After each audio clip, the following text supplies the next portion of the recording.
Mon nom est Pierre Moreau, j'ai 68 ans et j'habite ici à Bayonne, dans les Pyrénées-Atlantiques, à la frontière avec l'Espagne. Je suis gendarme retraité de la Gendarmerie nationale, mais je travaille encore à mi-temps au bureau administratif de la caserne, de 14 h à 18 h. Eh bien, cette histoire que je vais vous raconter aujourd'hui a complètement changé ma vie et peut-être qu'elle changera la vôtre aussi, parce qu'on ne sait jamais vraiment qui est de notre côté, même après toute une vie ensemble. Je suis né ici même à Bayonne en 1957. J'ai grandi en sentant l'air salé de l'océan Atlantique mélangé à l'odeur des pins des Landes, en mangeant le meilleur jambon de Bayonne et en jouant à la pelote basque contre les murs de la vieille ville. Mon enfance a été simple, mais nous n'avons jamais manqué de rien. Mon père travaillait comme cheminot à la SNCF, et depuis tout petit, je rêvais de servir la patrie, de porter l'uniforme, de faire quelque chose d'important. Et c'est ce que j'ai fait. Je suis entré dans la Gendarmerie nationale à 18 ans en 1975, et j'ai consacré ma vie à protéger les gens. En 1985, à 28 ans, j'ai rencontré Isabelle lors d'un bal de la ville. Je suis tombé amoureux de sa beauté, de sa douceur, de son sourire. Nous nous sommes mariés l'année suivante et nous avons construit notre vie ensemble. Nous n'avons jamais été riches, c'est vrai. Le salaire de gendarme ne fait pas de miracle, mais nous avons toujours vécu avec dignité. Nous avons construit notre petite maison petit à petit. Nous avons eu 2 enfants qui sont maintenant adultes et vivent loin. C'était 40 ans ensemble. 40 ans, vous entendez? Presque 4 décennies à partager le même lit, la même table, les mêmes rêves. Ou du moins, c'est ce que j'ai cru pendant tout ce temps. Ces derniers temps, j'ai commencé à remarquer des signes étranges. De petites choses, vous voyez? Des détails qu'un homme qui a passé sa vie dans la sécurité apprend à ne pas ignorer. Une odeur différente de parfum sur le canapé, des verres à vin dans l'évier quand je rentrais à la maison, alors qu'Isabelle savait que je ne buvais pas à cause de mes médicaments pour la tension. Isabelle toujours fatiguée quand je revenais du service.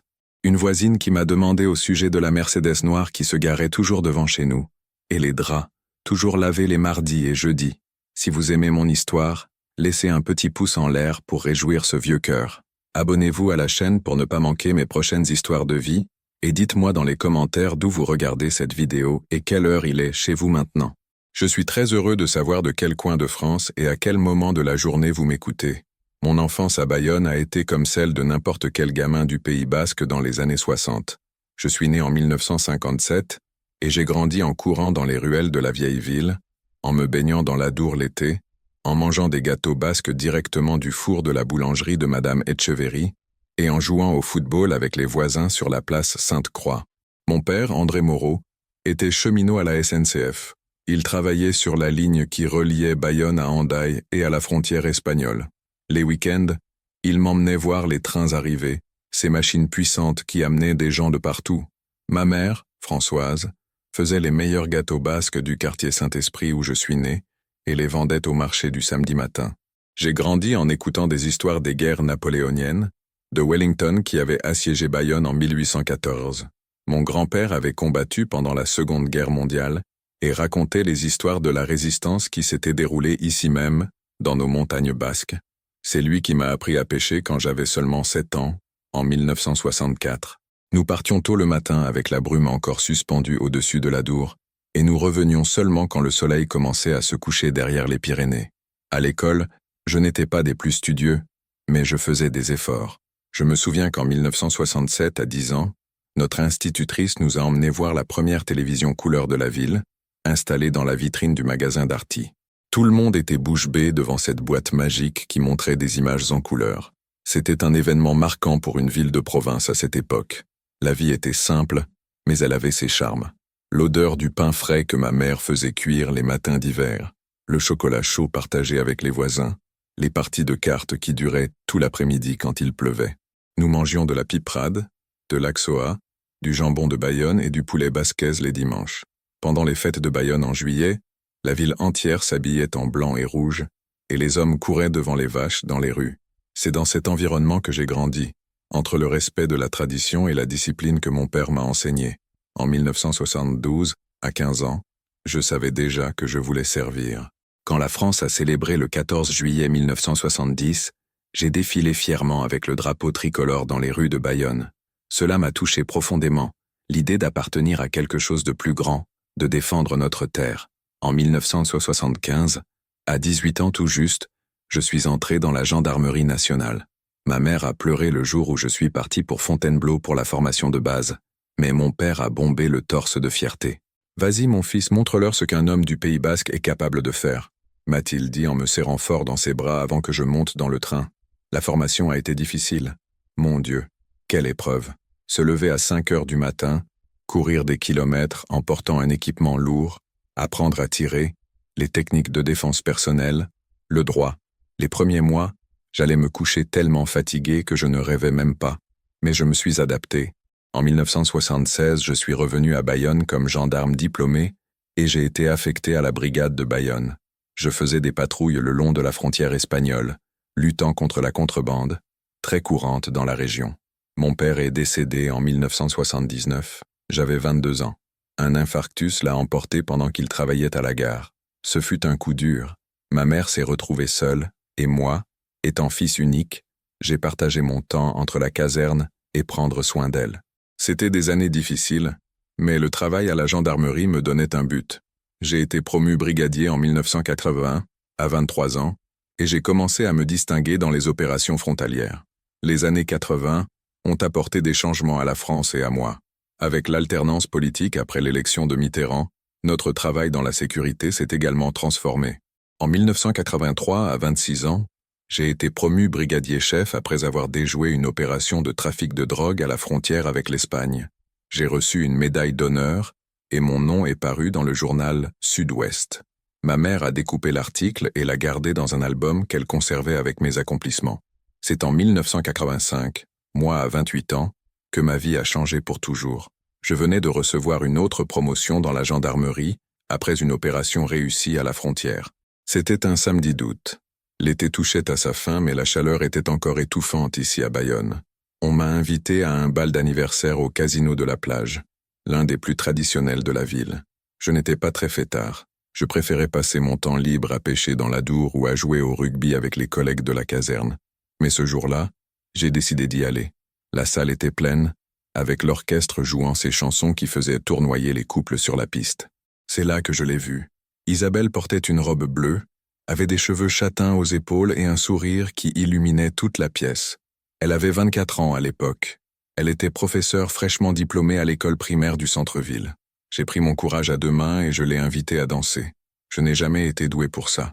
Je lui ai marché sur les pieds plusieurs fois, mais elle a ri d'une manière si authentique qu'elle m'a complètement désarmé. « Tu es de la gendarmerie, n'est-ce pas ?» m'a-t-elle demandé pendant que nous dansions. « Je t'ai vu plusieurs fois sur la place, toujours impeccable dans ton uniforme. » Je suis devenu un peu timide, mais j'ai confirmé.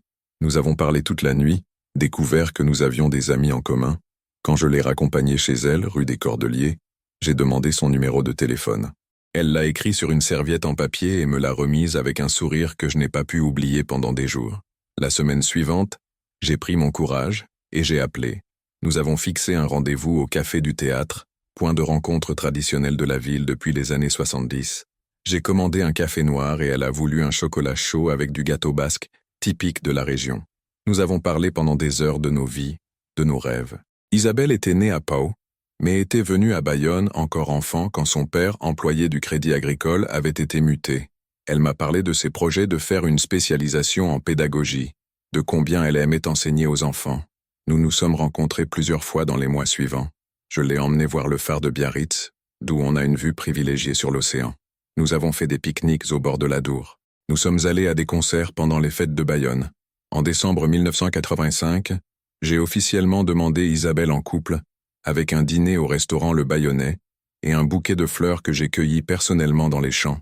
Ma mère, Françoise, a adoré Isabelle dès la première rencontre. « Cette fille a de l'avenir, mon fils », m'a-t-elle dit après qu'Isabelle soit partie de notre déjeuner du dimanche. Ne la laisse pas s'échapper. Et je ne l'ai pas laissée. En juin 1986, après 6 mois de relation, j'ai demandé Isabelle en mariage. Nous avons fait une cérémonie simple à l'église Sainte-Marie de Bayonne, en présence de la famille proche et de quelques collègues de la gendarmerie et de l'école où elle enseignait. Avec mon salaire de brigadier-chef, j'ai réussi à financer une petite maison dans le quartier de Marac. Ce n'était rien de luxueux, mais c'était notre foyer. Isabelle a continué à enseigner et moi j'ai poursuivi dans la gendarmerie. Dans les premières années de notre mariage, notre routine était tranquille. Je partais tôt pour la caserne, elle allait à l'école. Pendant les congés, Nous faisions des barbecues dans le patio et invitions les voisins, ou nous allions pêcher dans les lacs de la région. La vie était simple, mais nous étions heureux. Ou du moins, c'est ce que je croyais. En 1988, à 31 ans, j'ai reçu la nouvelle que j'allais être père. Isabelle était enceinte de notre premier enfant. Ce fut l'un des moments les plus heureux de ma vie. J'ai peint moi-même la chambre du bébé, monté le berceau, et passé des heures à imaginer comment ce serait de tenir cet enfant dans mes bras. En mars 1989, notre fils Thomas est né. Voir ce petit garçon avec les yeux de sa mère et, selon ce qu'on disait, mon menton, m'a touché d'une manière que je ne peux pas expliquer. La vie a pris un nouveau sens. J'ai commencé à travailler encore plus dur, faisant des heures supplémentaires chaque fois que possible pour m'assurer que rien ne manque à mon fils. En 1992, à 35 ans, j'ai été promu maréchal des logis chef, ce qui a signifié une augmentation de salaire. La même année, Isabelle est tombée enceinte à nouveau, et en avril 1993, notre fille Sophie est née. Notre famille était complète. Les années 90 ont été marquées par beaucoup de travail et de dévouement. J'ai élevé mes enfants en leur enseignant des valeurs d'honnêteté et de respect, comme mon père l'avait fait avec moi. Thomas me ressemblait plus, calme et observateur. Sophie, elle, tenait de sa mère, bavarde et sociable. Isabelle était une excellente mère, patiente et affectueuse. Parfois, quand je rentrais tard de la caserne, je la trouvais endormie sur la chaise, avec l'un des enfants dans ses bras et un livre d'histoires ouvert sur ses genoux. C'était une scène qui réchauffait mon cœur. En 1997, à 40 ans, j'ai perdu ma mère. Françoise est décédée après une pneumonie qu'elle n'a pas pu surmonter. Ce fut un coup dur. J'ai dû être fort pour mes enfants et pour Isabelle, mais à l'intérieur j'étais brisé. Ma femme a été mon soutien dans ce moment difficile. Elle s'est occupée de tous les arrangements funéraires, a reçu les parents, a fait à manger pour tout le monde. Le soir, quand nous étions enfin seuls, elle m'a serré dans ses bras et m'a laissé pleurer sur son épaule. « Ça va passer, Pierre », a-t-elle murmuré. « Je suis là avec toi. » Les années 2000 sont arrivées, et avec elles de nouvelles responsabilités. En 2001, à 44 ans, j'ai été promu adjudant de la gendarmerie nationale. La cérémonie a eu lieu à la caserne centrale de Bayonne, en présence du commandant régional. Isabelle et les enfants étaient là, fiers. Thomas, 12 ans, montrait déjà un intérêt pour la carrière militaire, me demandant toujours de raconter des histoires d'opération. Sophie, 8 ans, était le petit génie, intelligente comme personne, toujours avec un livre sous le bras. Notre maison du quartier Marac était déjà petite pour une famille de 4 personnes. Alors, en 2003, à 46 ans, j'ai réussi à financer une maison plus grande dans le quartier de Saint-Frédéric, plus proche du centre. C'était une maison ancienne, qui avait besoin de rénovation, mais avec 3 chambres et un grand patio, où j'ai planté des tomates, des poivrons et même une vigne. Isabelle adorait avoir de l'espace pour recevoir ses amis professeurs pour le café de l'après-midi, avec leurs gâteaux et leurs croissants. La vie suivait son cours naturel. Je partais tôt pour la caserne, Isabelle pour l'école, où elle était maintenant coordinatrice pédagogique. Thomas est entré au lycée militaire de Saint-Cyr en 2004, à 15 ans, réalisant son rêve et le mien aussi.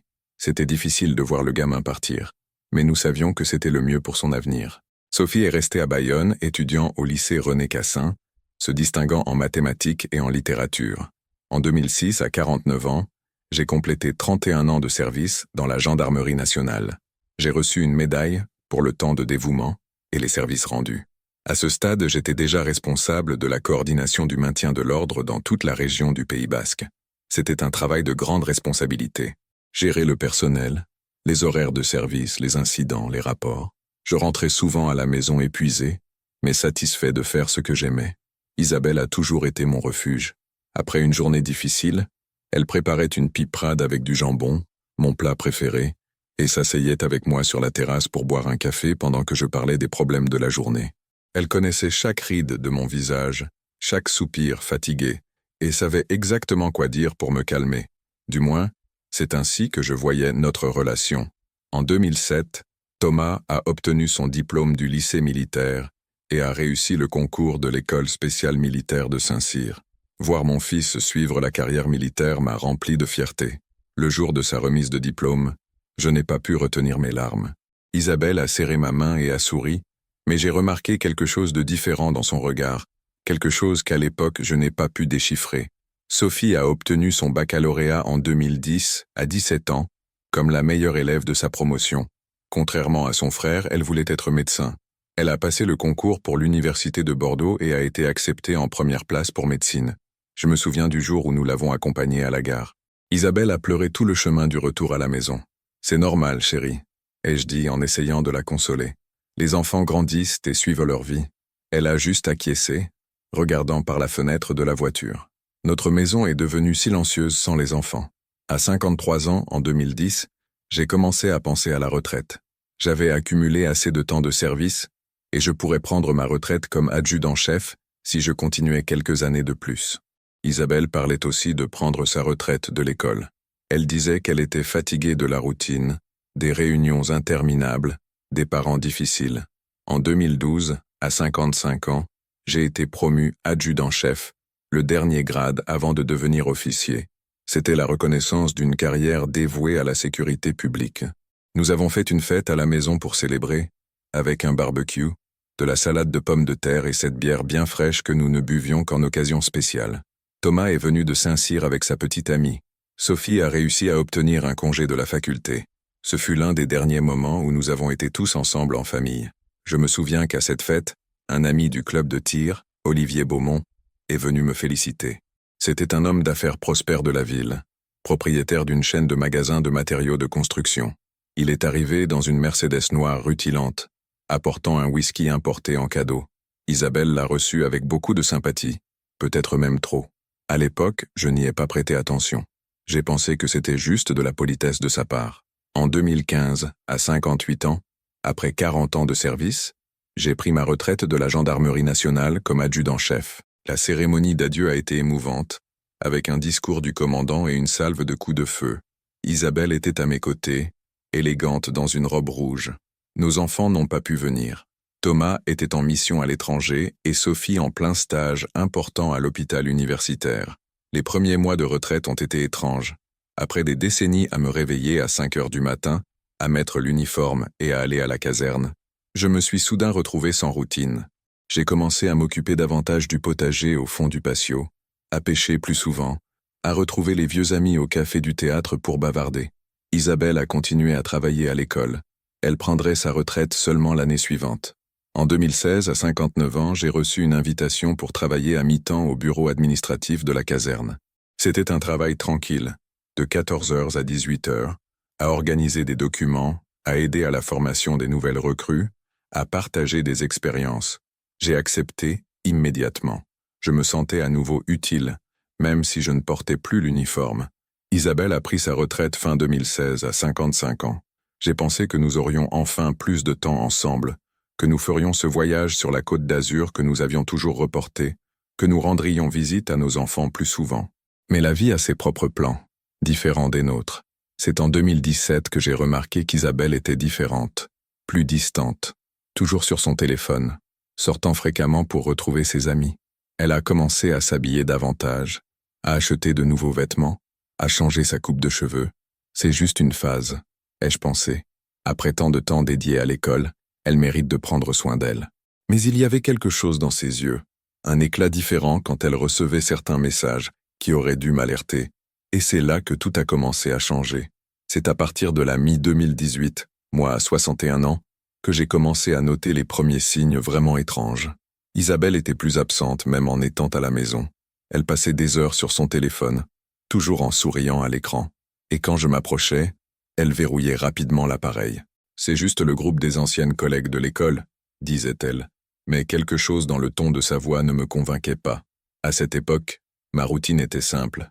Je me réveillais tôt par habitude, je faisais un café noir fort, je m'occupais des plantes dans le patio, puis j'allais à la caserne à 14 heures.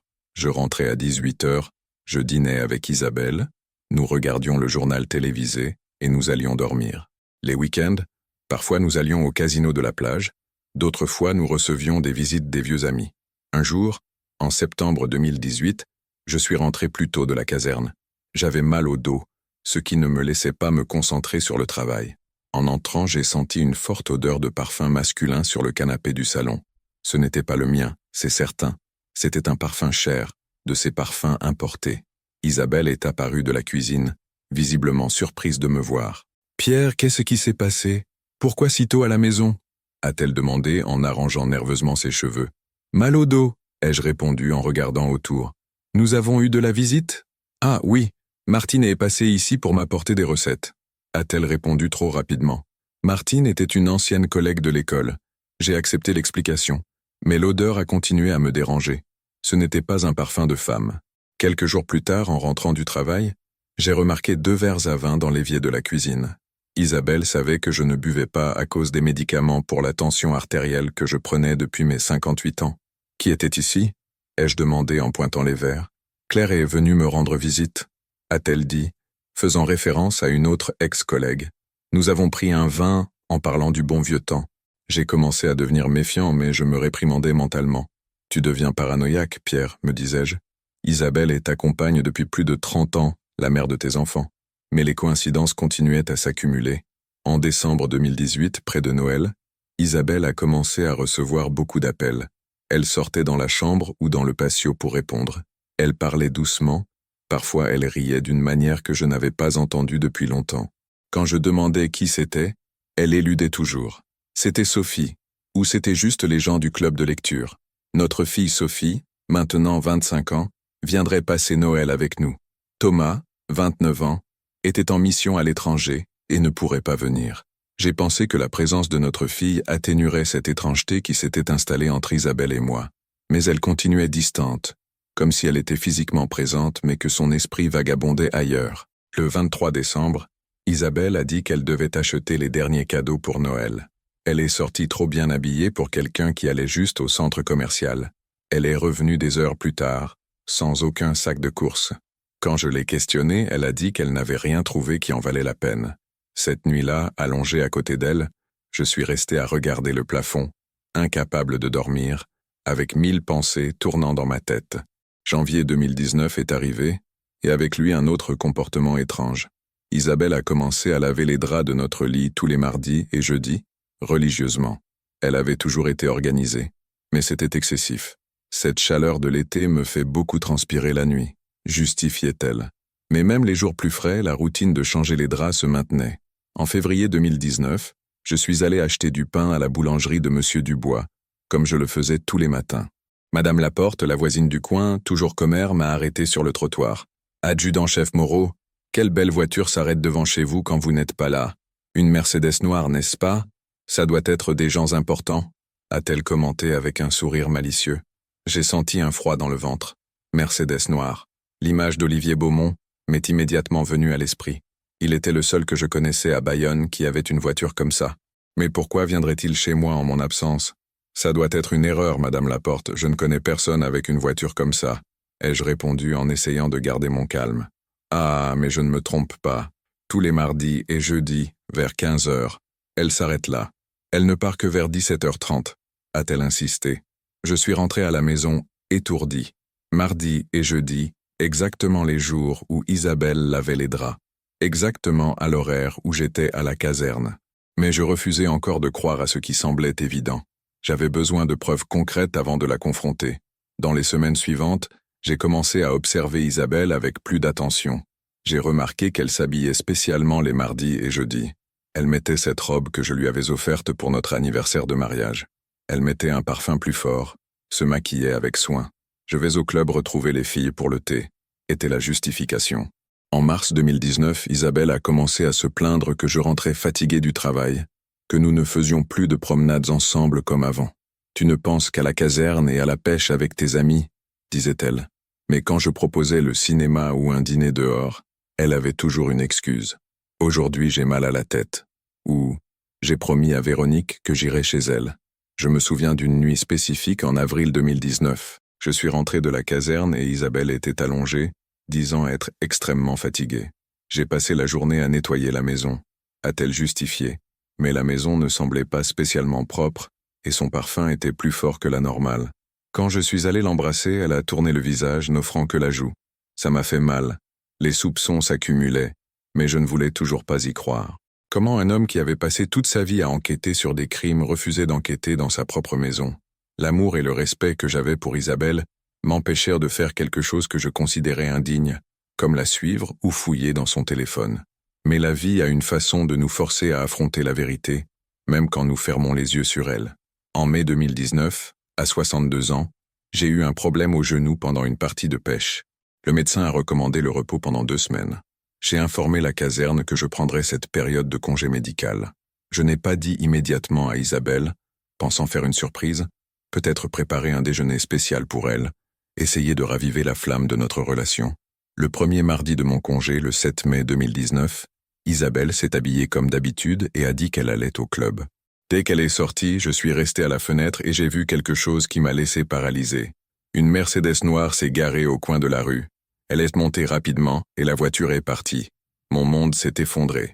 Tous les soupçons que j'essayais de nier se sont confirmés à ce moment-là. Mais j'avais quand même besoin d'avoir une certitude absolue. En tant que militaire, j'ai appris à ne jamais tirer de conclusions hâtives. J'ai décidé que j'avais besoin de preuves irréfutables avant de la confronter. Le 7 mai 2019 a été le jour où ma vie a commencé à s'effondrer. Après avoir vu Isabelle monter dans la Mercedes noire, j'ai passé la journée dans une torpeur, essayant de trouver des explications alternatives à ce que j'avais vu. Peut-être que c'était juste un covoiturage d'une amie avec une nouvelle voiture. Peut-être que c'était un taxi exécutif qu'elle avait appelé. Mais au fond, je savais. Quand elle est rentrée vers 17h30, elle avait le visage rouge et un sourire qui a disparu en me voyant assis dans le salon. « Pierre, je pensais que tu étais à la caserne », s'est-elle exclamée, visiblement nerveuse. « Je suis en congé médical, problème au genou », ai-je répondu en observant chacune de ses réactions. « Oh mon Dieu, pourquoi tu ne m'as pas prévenu ? Je serais resté à la maison pour m'occuper de toi », a-t-elle dit en s'approchant pour m'embrasser sur la joue. Le parfum masculin était imprégné sur ses vêtements.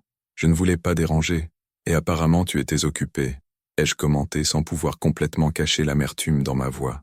Isabelle a fait semblant de ne pas remarquer mon ton et a rapidement changé de sujet, parlant des amis du club, du thé qu'elles avaient pris, des potins qu'elles avaient partagés.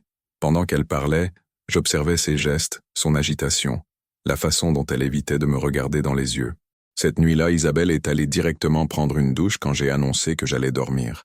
Elle est restée presque 1 heure sous l'eau, comme si elle voulait laver toute trace de ce qu'elle avait fait. Quand elle est finalement venue au lit, elle s'est allongée le plus loin possible de moi, prétextant qu'elle avait chaud. Pendant les jours suivants, j'ai maintenu ma routine de congé médical, sans donner de signe de méfiance. Isabelle a continué avec ses sorties, bien que maintenant elle faisait plus attention. Elle ne s'habillait plus autant à la maison, elle emportait probablement les vêtements dans son sac et se changeait ailleurs. Les appels n'étaient répondus que quand elle était seule dans la chambre ou dans la salle de bain. C'est le dimanche 12 mai 2019, fête des mères, que j'ai pris une décision. Nous déjeunions ensemble. Un silence gênant planait entre nous, seulement brisé par le tintement des couverts. Sophie avait appelé plus tôt pour souhaiter bonne fête des mères à Isabelle, et Thomas avait envoyé un message car il était dans une zone de communication difficile. Soudain, son téléphone a sonné. Elle a regardé l'écran, a pâli, et a dit qu'elle devait répondre sur la terrasse. Quand elle est revenue, elle avait le visage tendu. « Qui était-ce » ai-je demandé avec désinvolture, en me servant plus de riz. « Ah, c'était Sylvie du club, juste pour souhaiter bonne fête des mères », a-t-elle répondu sans me regarder dans les yeux. À ce moment-là, j'ai décidé que j'avais besoin de savoir la vérité, aussi douloureuse soit-elle. Le lundi 13 mai, dès qu'Isabelle est sortie faire des courses, j'ai ouvert le navigateur de l'ordinateur et j'ai cherché des caméras de sécurité. J'ai trouvé une boutique en ligne qui vendait des micro-caméras de la taille d'un bouton, faciles à cacher et qui transmettaient les images directement sur le téléphone. C'était contre tout ce en quoi je croyais, envahir la vie privée de mon propre foyer. Mais je sentais que je n'avais pas le choix. J'ai acheté 4 caméras avec livraison express. Elles sont arrivées le mercredi 15 mai, quand Isabelle était allée chez le coiffeur. J'en ai installé une dans le salon, stratégiquement positionnée sur l'étagère entre les cadres photos. Une autre dans la cuisine, déguisée parmi les décorations murales. La 3e dans le couloir qui menait aux chambres. Et la dernière, avec beaucoup de réticence, dans notre propre chambre cachée sur l'étagère de livres. Les caméras étaient indiscrètes, pratiquement invisibles si on ne savait pas où chercher. J'ai téléchargé l'application sur mon téléphone et testé la transmission. Ça fonctionnait parfaitement. Maintenant, il ne restait plus qu'à attendre. Le jeudi 16 mai 2019, je me suis réveillé avec l'estomac noué. Isabelle s'est habillée comme d'habitude. Elle a dit qu'elle allait faire des courses puis passerait au club. Elle m'a embrassé rapidement sur le front et est sortie. Dès que j'ai entendu le portail se fermer, j'ai ouvert l'application sur mon téléphone. Pendant presque 1 heure, rien ne s'est passé. La maison était vide et silencieuse. À 14h15, j'ai entendu le son du portail s'ouvrir. Mon cœur s'est emballé quand j'ai vu par la caméra du salon la porte d'entrée s'ouvrir. Isabelle est entrée, mais elle n'était pas seule. Un homme grand, aux cheveux grisonnants et au costume bien coupé la suivait. C'était Olivier Beaumont. J'ai senti une douleur dans la poitrine quand il l'a attrapé par la taille dès que la porte s'est fermée, l'embrassant avec une intimité qui m'a blessé comme un couteau. « Tu m'as manqué », a-t-il dit en enlevant sa veste. Cette semaine a paru interminable. « Moi aussi », a répondu Isabelle, avec une voix que je reconnaissais à peine, mielleuse et juvénile. « Mais nous devons être rapides aujourd'hui. Pierre est en congé, il pourrait décider de rentrer plus tôt. Il est toujours à ce travail ridicule à la caserne », a demandé Olivier avec dédain. Un adjudant-chef retraité faisant un travail de gratte-papier. Pathétique. Isabelle a ri, un rire qu'elle ne m'avait jamais adressé. Il aime se sentir utile, et le salaire supplémentaire aide. Ils sont allés dans la cuisine, où Olivier a sorti de son porte-document une bouteille de vin rouge. J'ai apporté ce français que tu adores. Il coûte une fortune, mais tu le mérites. Il a ouvert la bouteille avec expertise, servi 2 verres, et ils ont trinqué.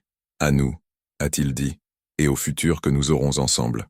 Je ne pouvais pas détourner les yeux de l'écran, même en sentant que chaque mot était comme un coup de poing dans l'estomac. Ils ont parlé pendant quelques minutes, buvant le vin très cher qui, comme Olivier a tenu à mentionner, coûtait plus que mon salaire mensuel. « Comment va ton mari, le petit gendarme ?»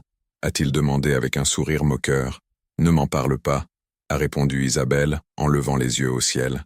Chaque jour plus ennuyeux et prévisible. Toujours les mêmes histoires du temps de la gendarmerie. Toujours les mêmes routines.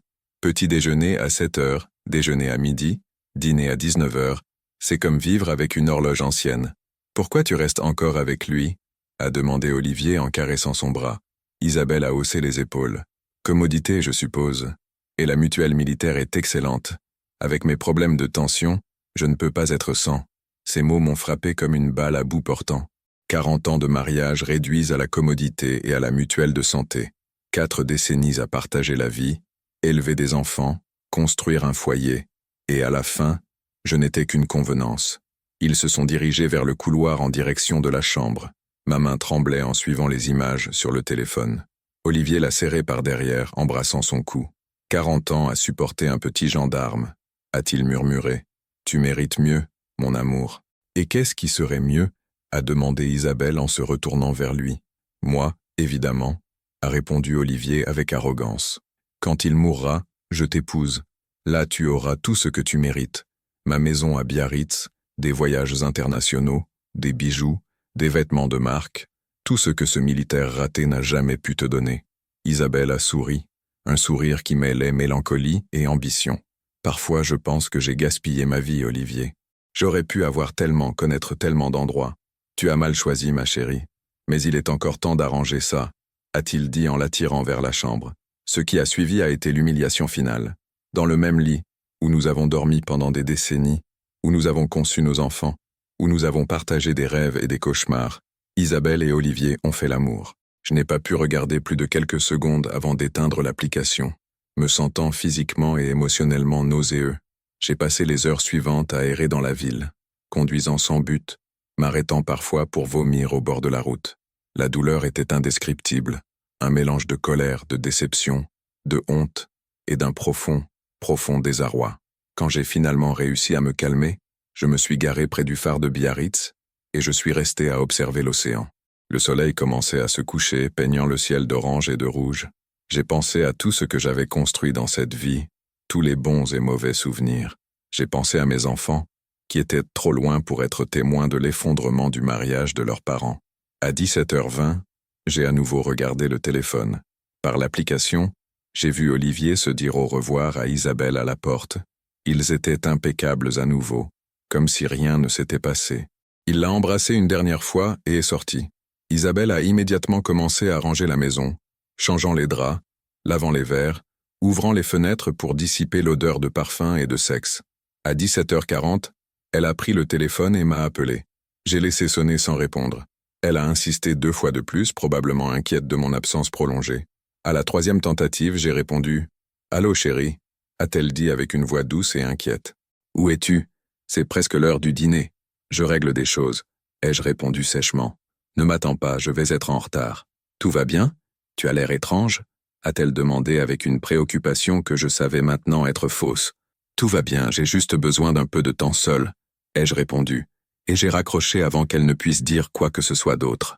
Je suis resté au phare jusqu'à ce que le ciel s'obscurcisse complètement, les lumières de Biarritz brillant en bas comme des étoiles tombées. Qu'allais-je faire maintenant? Comment affronter Isabelle en sachant ce que je savais? Comment regarder dans les yeux la femme qui avait brisé mon cœur en morceaux après 4 décennies ensemble? La réponse est venue claire comme le ciel étoilé de cette nuit. J'affronterai la vérité, aussi douloureuse soit-elle. Je méritais ça après toute une vie d'honnêteté et de dévouement. Je suis rentré à la maison peu après 21 heures de ce fatidique 16 mai 2019. Le ciel était complètement sombre, parsemé d'étoiles qui semblaient indifférentes à ma douleur. J'ai garé la voiture dans le garage et je suis resté quelques minutes là, essayant de rassembler mes forces pour entrer. 40 ans de mariage étaient sur le point de s'effondrer en une seule conversation. Quand je suis finalement entré, Isabelle était dans le salon, marchant d'un côté à l'autre. Son visage montrait de l'inquiétude, mais maintenant je savais que ce n'était qu'une de ses mises en scène. Elle a couru vers moi dès qu'elle m'a vu. « Pierre, où étais-tu » J'étais inquiète. S'est-elle exclamée en essayant de m'embrasser. Je me suis écarté de l'étreinte, quelque chose que je n'avais jamais fait en toutes nos années ensemble. Son regard confus a failli me faire flancher. Presque. « Nous devons parler, ai-je dit, ma voix sonnant étrangement calme même pour moi. « Bien sûr, mon chéri, qu'est-ce qui s'est passé » a-t-elle demandé en indiquant le canapé, le même canapé où des heures avant Olivier Beaumont avait posé sa veste chère. « Non, pas ici, ai-je répondu. Allons dans la cuisine. » Dans la cuisine, je me suis assis à table et j'ai posé mon téléphone devant moi, face vers le bas. Isabelle s'est assise de l'autre côté, visiblement inquiète. Le silence s'est étendu pendant quelques secondes douloureuses, avant que je ne puisse parler. « Isabelle, depuis combien de temps » ai-je finalement demandé en la regardant directement dans les yeux. « Combien de temps quoi, Pierre » a-t-elle répondu en fronçant les sourcils dans une expression de confusion qu'elle avait certainement pratiquée de nombreuses fois. « Toi et Olivier Beaumont, depuis combien de temps » Le visage d'Isabelle a pâli instantanément. Ses lèvres se sont entr'ouvertes, mais aucun son n'en est sorti.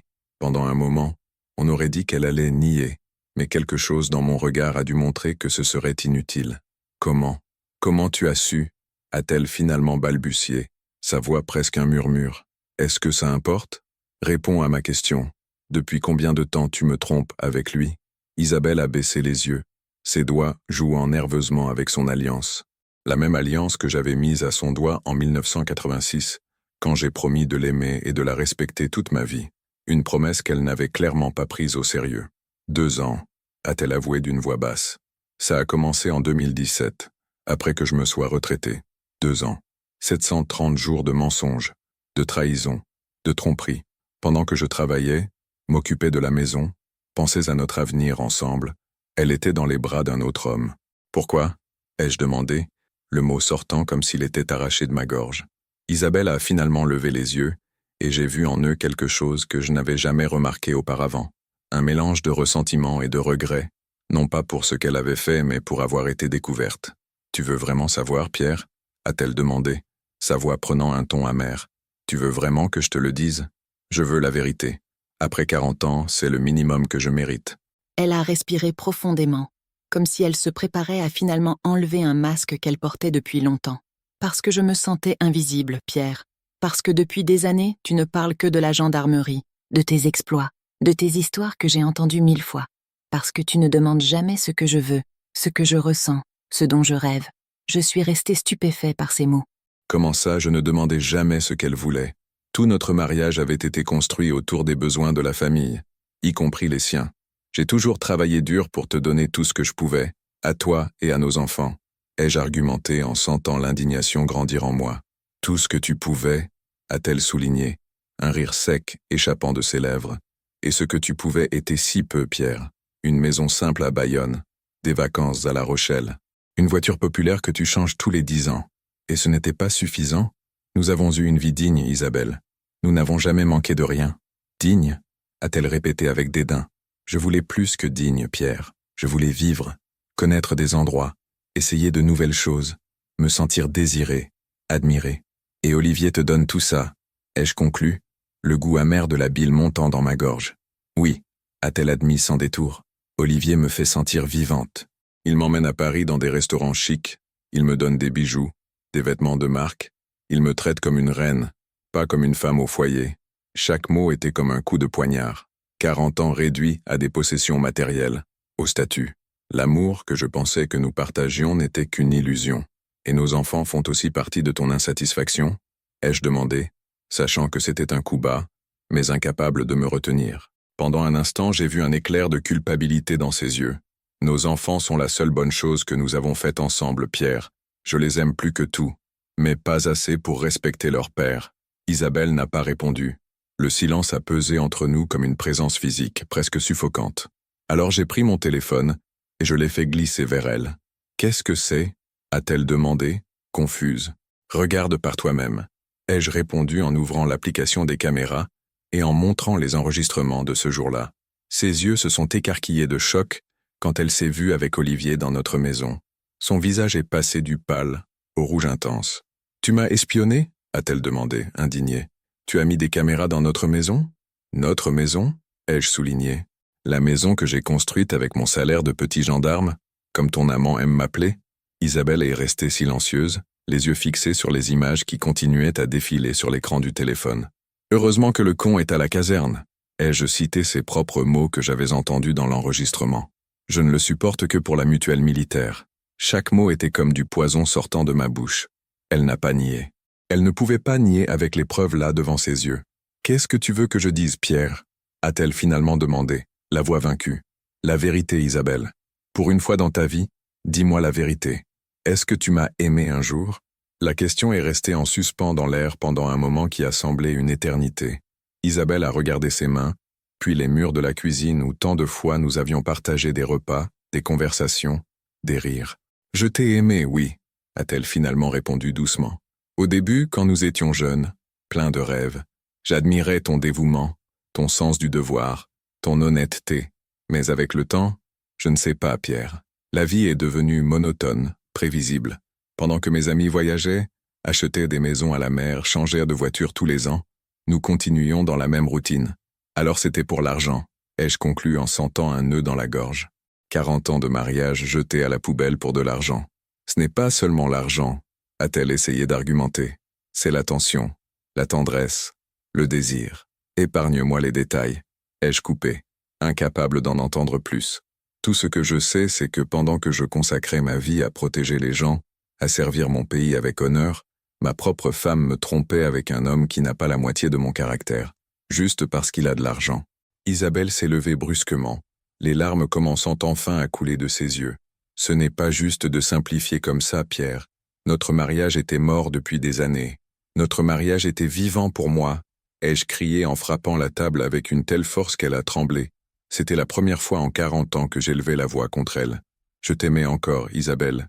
Je planifiais encore notre avenir ensemble. Je rêvais encore de connaître nos petits-enfants, de voyager avec toi quand je serais complètement retraité. Les larmes coulaient librement sur mon visage maintenant, toute la douleur et la déception de ces heures de découverte trouvant enfin une issue. Isabelle pleurait aussi, mais ses sanglots ne m'émouvaient plus. « Pardon » a-t-elle murmuré. « Je n'ai jamais voulu te faire du mal. »« Tu n'as pas voulu me faire du mal » ai-je répété, incrédule. « Tu as amené ton amant dans notre maison, dans notre lit. Vous avez ri de moi. Vous vous êtes moqué de ma profession, de mon salaire, de mon dévouement. Et tu n'as pas voulu me faire du mal. » Isabelle s'est rassise sur la chaise, couvrant son visage de ses mains. Elle semblait petite, fragile, rien comme la femme confiante que j'avais vue dans les enregistrements quelques heures auparavant. « Qu'est-ce qu'on va faire maintenant » a-t-elle demandé entre les sanglots.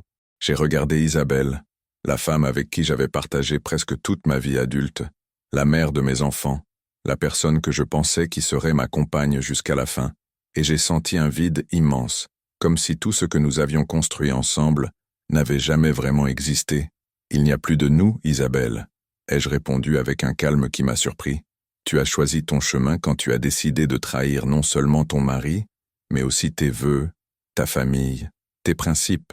Pierre, s'il te plaît, a-t-elle supplié en tendant la main sur la table pour essayer d'atteindre la mienne. On peut réessayer. On peut faire une thérapie de couple. On peut... J'ai retiré ma main avant qu'elle ne puisse la toucher. Non, Isabelle. Certaines choses, une fois cassées, ne peuvent pas être réparées. La confiance en fait partie. Je me suis levé de table, sentant le poids de chacune de mes 62 années.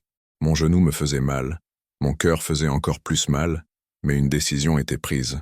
Je vais dormir dans la chambre d'amis ce soir, ai-je annoncé. Demain, nous commencerons à discuter des termes de la séparation. Séparation, a-t-elle répété, comme si le mot était dans une langue étrangère qu'elle ne comprenait pas. Oui, Isabelle. Séparation, divorce, la fin de 40 ans de mariage qui apparemment n'ont eu de sens que pour moi. Je suis sorti de la cuisine sans regarder en arrière, sentant ses yeux me suivre. Dans le couloir, je me suis arrêté devant le mur de photos qui documentaient notre vie ensemble. Le mariage, la naissance des enfants, les remises de diplômes, les anniversaires, les Noëls. Toute une vie capturée dans des images qui semblaient maintenant appartenir à des étrangers. Dans la chambre d'amis, je me suis assis au bord du lit, regardant le néant. Dehors, la nuit de Bayonne continuait comme toujours, indifférente au fait que mon monde venait de s'effondrer. Les mêmes vents frais de mai soufflaient par les interstices de la fenêtre. Le même ciel étoilé brillait là-haut. Les mêmes rues silencieuses que je connaissais depuis l'enfance. J'ai pensé à mes enfants, comment je leur dirais. Thomas, tellement comme moi, sérieux et réservé. Sophie, intelligente et sensible. Comment réagirait-il en apprenant que leurs parents, après tant d'années ensemble, se séparaient? Comment expliquerais-je que la famille que nous avions construite avec tant d'efforts avait été détruite par la cupidité et la vanité? Je n'ai pas dormi cette nuit-là. Je suis resté à revoir chaque moment des dernières années, cherchant des signes que j'aurais dû remarquer, des mots que j'aurais dû dire, des actions qui auraient pu changer le cours des événements. Mais au fond, je savais qu'il n'y avait rien que j'aurais pu faire. Isabelle avait fait son choix, pas par impulsion ou passion momentanée, mais délibérément, jour après jour, pendant 2 longues années. Le lendemain matin, 17 mai 2019, je me suis réveillé, si on peut appeler ça se réveiller quand on n'a pas dormi, me sentant étrange dans ma propre peau, comme si le Pierre d'hier était mort pendant la nuit et qu'un nouvel homme, plus vieux, plus fatigué, plus sceptique, avait pris sa place. Je suis sorti de la chambre tôt avant qu'Isabelle ne se réveille. J'ai fait un café fort, me suis assis sur la terrasse et j'ai observé le soleil se lever sur Bayonne. Les oiseaux chantaient, les voisins commençaient leur routine, le facteur est passé faire sa livraison matinale. Le monde continuait à tourner, indifférent à ma douleur. Quand Isabelle est finalement apparue, elle était abattue, avec de profondes cernes et le visage gonflé d'avoir tant pleuré. Elle s'est servie du café en silence et s'est assise de l'autre côté de la table. « Je n'ai pas dormi de la nuit », a-t-elle commenté, comme si cela pouvait générer de la sympathie de ma part. « Moi non plus », ai-je répondu sèchement. Nous sommes restés en silence pendant quelques minutes, le son des tasses contre les soucoupes étant la seule chose qui brisait la quiétude du matin. « Pierre », a-t-elle commencé, hésitante. « À propos d'hier, je ne veux pas parler d'hier, ai-je coupé. Ce qui est fait est fait. Maintenant nous devons décider comment nous allons continuer à partir d'ici. » Isabelle a hoché la tête lentement, acceptant ma décision. « Qu'est-ce que tu as en tête ? » « Je vais quitter la maison, ai-je annoncé. Je vais chercher un appartement à louer aujourd'hui même. Cette maison a trop de souvenirs, bons et mauvais. Je ne peux plus vivre ici. Tu n'as pas besoin de partir, a-t-elle protesté faiblement. Je peux aller chez ma sœur à Bordeaux jusqu'à... Jusqu'à quoi, Isabelle? Jusqu'à ce qu'Olivier t'invite à vivre avec lui. Jusqu'à ce que vous décidiez si vous allez rester ensemble maintenant que vous n'avez plus besoin de vous cacher. Elle a baissé la tête, honteuse. Ce n'est pas comme ça. Ça ne m'intéresse pas de savoir comment c'est. Ai-je répondu. Toi et Olivier, vous pouvez faire ce que vous voulez maintenant. Je veux juste de la distance. Et nos enfants? A-t-elle demandé, la voix étranglée. Qu'est-ce qu'on va leur dire? La même question qui m'avait tourmenté pendant la nuit. La vérité, ai-je répondu simplement, qu'après 40 ans nous avons décidé de suivre des chemins différents. Tu vas raconter, à propos d'Olivier? Je l'ai regardé longuement avant de répondre.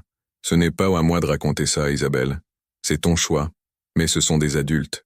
Ils vont s'en rendre compte tôt ou tard. Isabelle a recommencé à pleurer, des sanglots silencieux qui secouèrent ses épaules. Pendant un moment, j'ai senti l'impulsion de la réconforter, comme je l'avais fait tant de fois au long de notre mariage. Mais cette impulsion a vite été remplacée par le souvenir des images que j'avais vues, des mots cruels que j'avais entendus. Je vais appeler une agence immobilière, ai-je dit en me levant. Et un avocat aussi. Plus vite nous réglerons ça, mieux ce sera. Tu ne veux vraiment pas réessayer? A-t-elle demandé dans un dernier appel désespéré. Pour tout ce que nous avons vécu ensemble, je me suis arrêté à la porte de la terrasse et je l'ai regardé. Le soleil du matin illuminait son visage, soulignant chaque ligne que le temps avait dessinée. C'était toujours une belle femme, même à 58 ans. une femme que j'avais aimée profondément, pour qui j'aurais donné ma vie sans hésiter. C'est toi qui as abandonné la première, Isabelle, ai-je répondu avec tristesse. Quand tu as amené un autre homme dans notre maison, dans notre lit, quand tu as ri de moi dans mon dos, quand tu as décidé que 40 ans de vie ensemble valaient moins que quelques cadeaux chers et des dîners dans des restaurants de luxe. Je suis sorti de la terrasse sans attendre sa réponse. Il n'y avait plus rien à dire. Le mariage qui avait commencé en 1986, plein de rêves et de promesses, s'était terminé un matin froid de mai 2019, ne laissant que le goût amer de la trahison et la certitude que rien de ce que je croyais n'était réel. Cet après-midi-là, j'ai loué un petit appartement dans le centre-ville près de la caserne. Je n'avais pas besoin de beaucoup d'espace, j'étais seul maintenant. J'ai pris juste l'essentiel, quelques vêtements, des documents, des photographies des enfants. J'ai laissé derrière moi les meubles, les électroménagers, tout ce que nous avions acheté ensemble au fil des ans. Des objets matériels qui, comme je l'ai découvert de la manière la plus douloureuse, ne signifiaient rien sans l'amour et la confiance qui devaient les accompagner.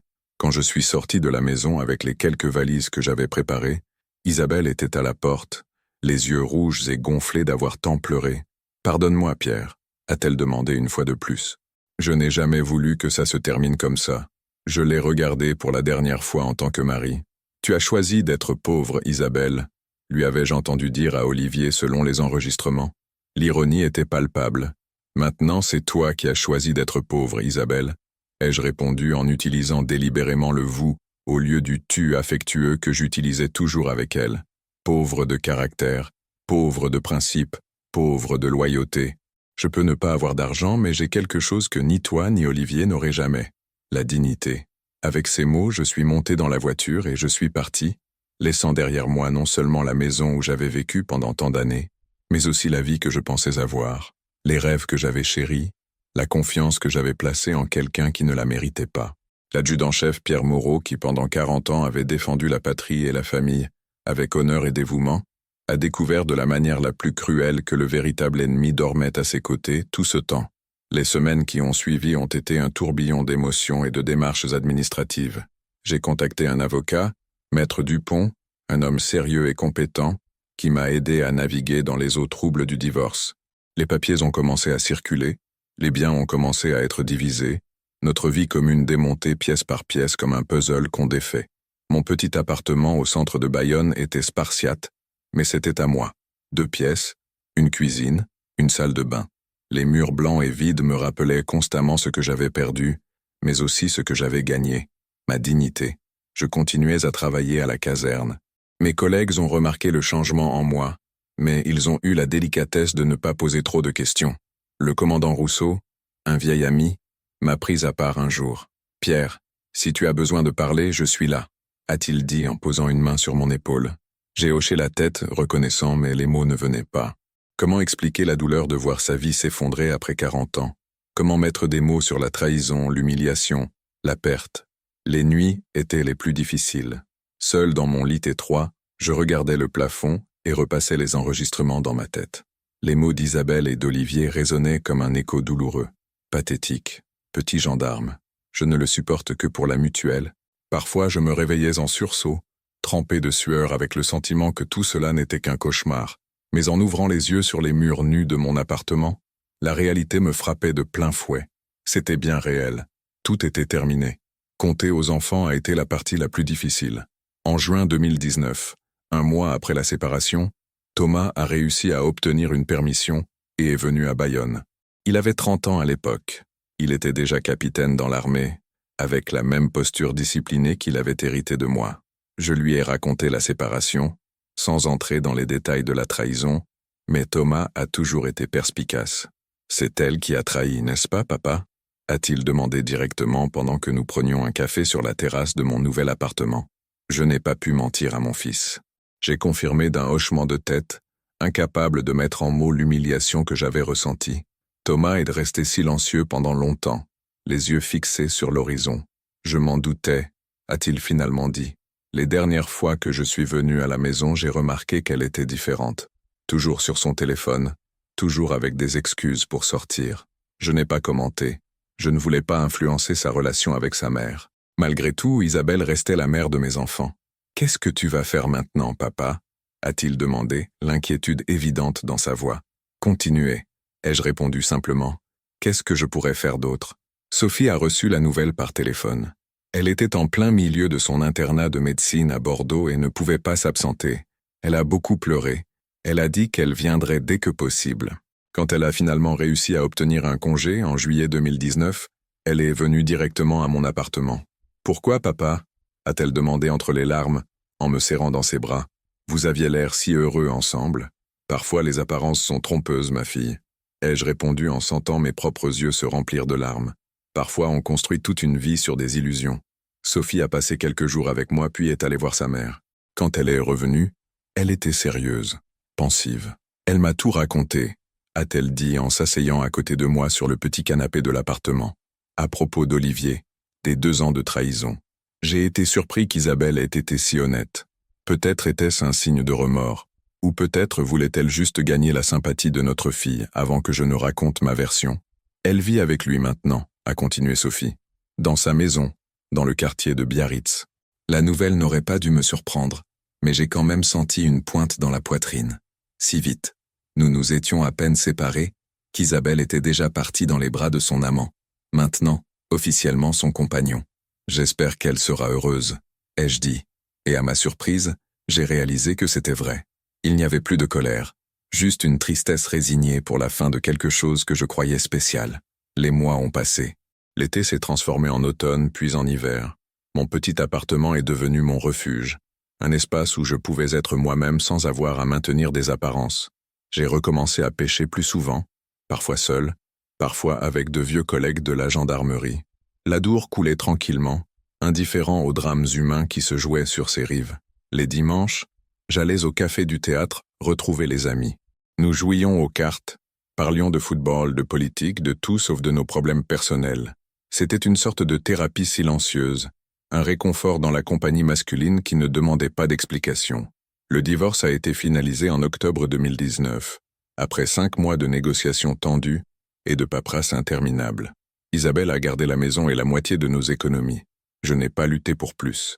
L'argent n'a jamais été important pour moi, et cette maison gardait des souvenirs que je préférais oublier. La nouvelle de notre séparation s'est répandue rapidement à Bayonne. Dans une petite ville comme la nôtre, les secrets ont des jambes courtes. Les regards dans la rue ont changé. Certains étaient compatissants, d'autres curieux. Madame Laporte, la voisine commère, avait probablement déjà raconté à tout le quartier l'histoire de la Mercedes noire. Au tribunal, le jour de la signature finale des papiers, j'ai vu Isabelle pour ce qui serait l'avant-dernière fois en tant que couple marié. Elle portait un tailleur élégant, probablement acheté par Olivier. Ses yeux étaient cachés derrière des lunettes de soleil, même à l'intérieur du bâtiment. « Pierre », a-t-elle dit doucement quand nous nous sommes croisés dans le couloir. J'ai hoché la tête en guise de salut, mais je n'ai pas arrêté de marcher. Il n'y avait plus rien à dire. Maître Dupont, mon avocat, a posé une main sur mon épaule après la signature. « C'est fini, Pierre. Vous êtes un homme libre maintenant. » Libre. Le mot résonnait étrangement dans ma tête. Libre de quoi? D'un mariage qui avait été ma vie pendant 4 décennies? D'une femme que j'avais aimée plus que tout? La vie a continué son cours. En décembre 2019, j'ai passé mon premier Noël seul en plus de 4 décennies. Thomas était en mission à l'étranger, et Sophie avait été programmée pour une garde à l'hôpital. J'ai préparé un simple dîner pour moi-même, une omelette et une salade, et j'ai regardé les informations à la télévision. Par des connaissances communes, j'ai appris qu'Isabelle avait voyagé avec Olivier en Europe. Paris, Rome, Barcelone, les endroits qu'elle avait toujours rêvé de connaître et que moi, avec mon modeste salaire de militaire, je n'avais jamais pu lui offrir. Je me suis demandé si elle était heureuse. Si tous ces restaurants chics, ces hôtels 5 étoiles, ces vêtements de marque lui donnaient la satisfaction qu'elle cherchait, mais je n'ai pas ressenti de jalousie, seulement une mélancolie pour ce qui aurait pu être. L'année 2020 est arrivée avec la pandémie qui a bouleversé le monde. J'étais inquiet pour mes enfants. Thomas était dans une zone à risque et Sophie était en première ligne, soignant des patients infectés. Je passais des heures au téléphone avec eux, offrant le soutien que je pouvais à distance. J'ai appris qu'Isabelle et Olivier étaient restés bloqués en Italie pendant quelques semaines à cause de la fermeture des frontières, mais qu'ils avaient finalement réussi à rentrer en France. Pendant cette période d'isolement, j'ai commencé à réfléchir plus profondément à ma vie, aux choix que j'avais faits. Je ne regrettais pas d'avoir été gendarme, d'avoir consacré ma vie à la sécurité de ma communauté, mais peut-être avais-je négligé des aspects importants de mon mariage. Peut-être avais-je pris Isabelle pour acquise, en supposant qu'elle partageait les mêmes valeurs que moi. Peut-être aurais-je dû l'écouter davantage, lui demander plus souvent ce qu'elle ressentait, ce qu'elle voulait vraiment. Mais au fond, je savais que ce n'était pas entièrement ma faute. Une trahison de 2 ans n'était pas une réaction impulsive à un problème de couple. C'était un choix délibéré, répété jour après jour, mensonge après mensonge. En 2021, à 64 ans, j'ai eu un problème cardiaque. Rien de grave, mais suffisant pour me faire affronter ma propre mortalité. Je suis resté hospitalisé pendant 1 semaine à l'hôpital de Bayonne. Thomas a réussi à obtenir une permission pour venir me voir, et Sophie, déjà médecin diplômée, a consulté les meilleurs cardiologues de Bordeaux sur mon cas. C'est pendant cette hospitalisation qu'Isabelle est venue me voir. Elle était plus mince, avec les cheveux plus courts, vêtue de vêtements élégants qui avaient certainement été achetés par Olivier.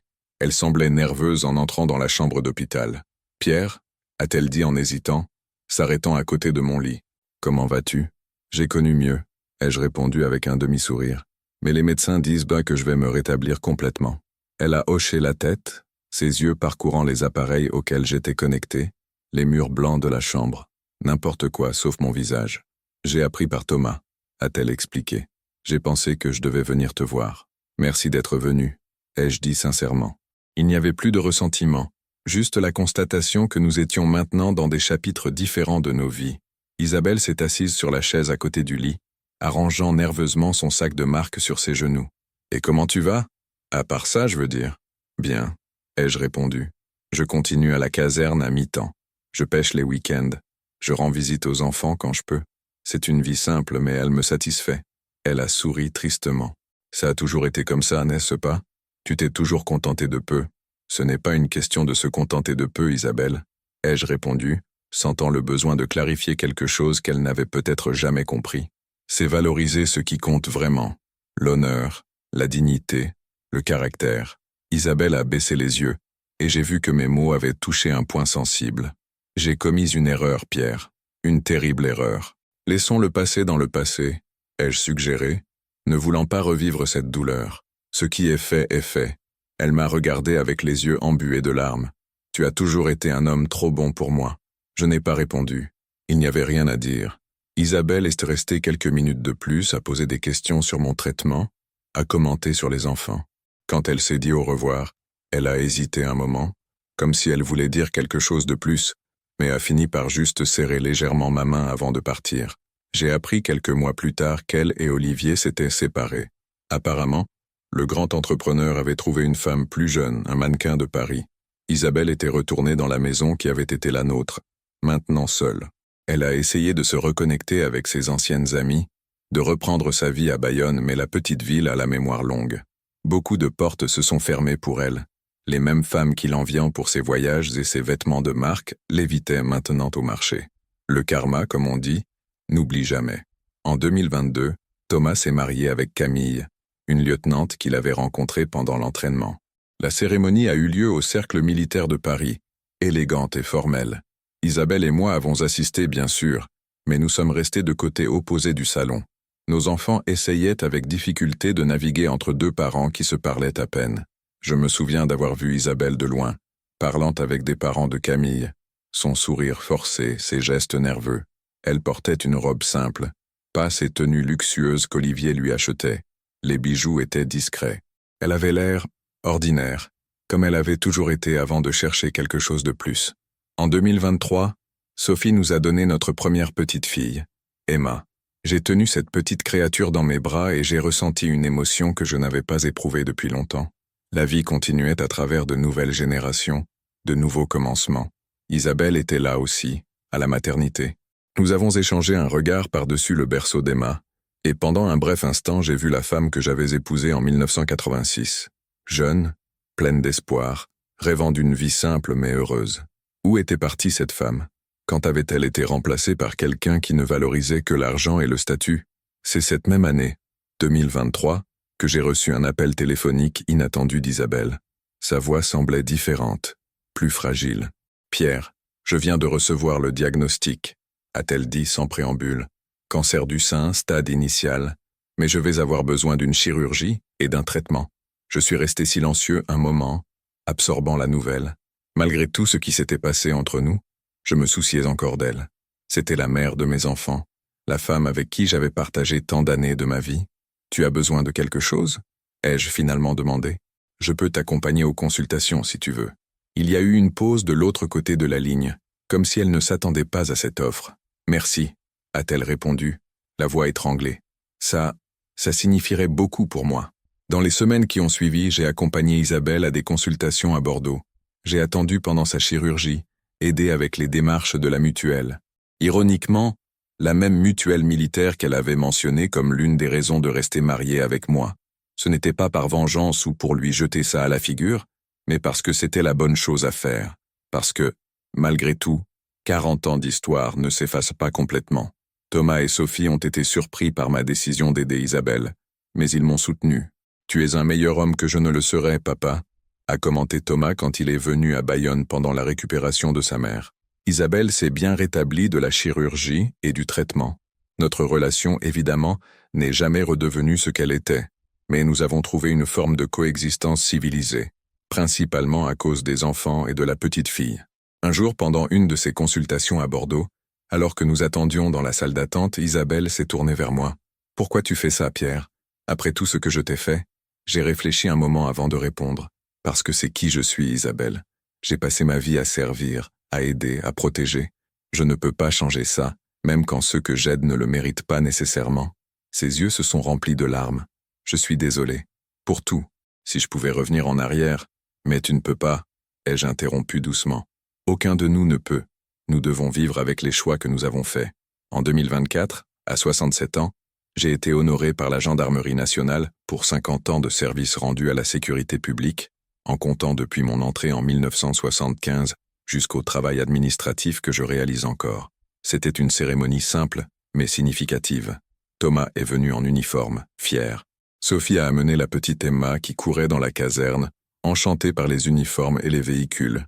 À ma surprise, Isabelle a aussi assisté, discrète, assise au fond. « Félicitations, Pierre », m'a-t-elle dit après, quand tout le monde partait. « Tu mérites chaque médaille et chaque reconnaissance. Tu as toujours été un homme honorable. » J'ai remercié d'un hochement de tête, sans savoir quoi dire de plus. Il y avait un regret authentique dans ses yeux, une tristesse pour ce qui aurait pu être et n'a pas été. Et maintenant, en 2025, à 68 ans, je réfléchis à tout ce qui s'est passé, aux leçons que j'ai apprises, au sens d'une vie bien vécue. J'ai perdu un mariage de 4 décennies à cause de la trahison et de la cupidité, mais je n'ai pas perdu ma dignité, mon caractère, mes principes. Cela, personne ne peut me les enlever. La vie m'a enseigné que parfois les personnes que nous aimons le plus sont celles qui peuvent le plus nous blesser, que faire confiance est un risque que nous devons prendre, mais que nous devons être préparés aux conséquences, que l'argent et le statut, si importants pour certains, n'achètent pas le caractère ou le vrai bonheur. Isabelle a fini par découvrir cela de la manière la plus difficile. Abandonnée par Olivier quand il a trouvé une version plus jeune et plus brillante, elle s'est retrouvée seule, ayant perdu non seulement le confort matériel qu'elle valorisait tant, mais aussi le respect de la communauté et, le plus important, l'amour et la confiance d'un homme qui aurait donné sa vie pour elle. Je ne ressens pas de plaisir face à son infortune, juste une tristesse résignée face au gaspillage de quelque chose qui aurait pu être beau jusqu'à la fin. Mes jours maintenant sont tranquilles. Je me réveille tôt par habitude. Je prends mon café sur la petite terrasse de l'appartement. Je vais à la caserne à 14 heures et je reviens à 18 heures. Les week-ends, je pêche dans l'Adour avec de vieux amis. Je rends visite à ma petite fille quand Sophie vient à Bayonne. Je parle avec Thomas par appel vidéo. C'est une vie simple mais honorable. Une vie qui, malgré les cicatrices, me rend fier.